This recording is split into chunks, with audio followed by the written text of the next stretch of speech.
So we're going to show you how to replace the rear brake pads on a Hyundai Elantra, model years 2011 to 2016.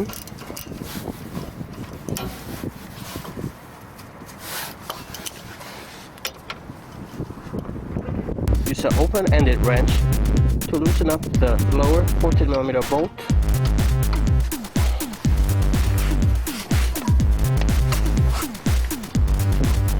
Once you do that, remove both bolts.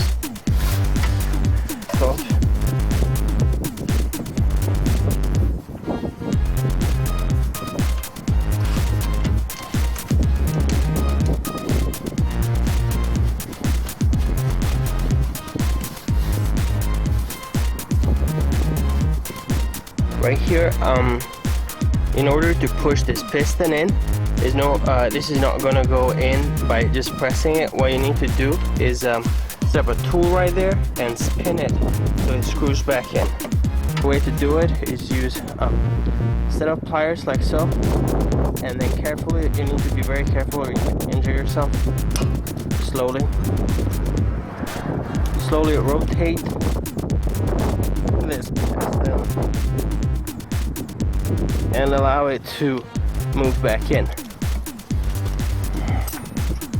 So we need to remove the brake pads.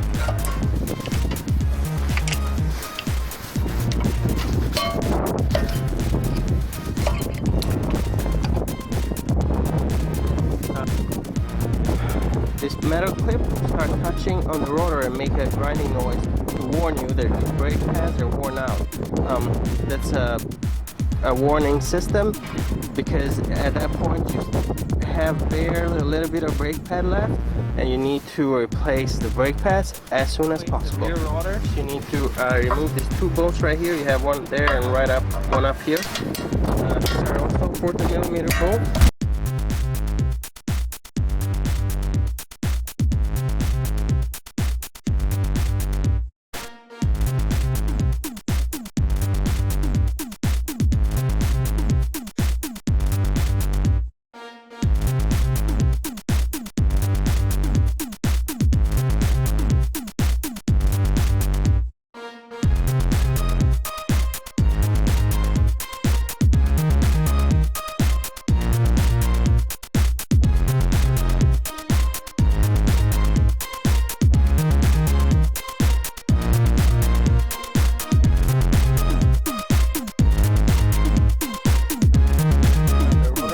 Has two screws that hold it in place.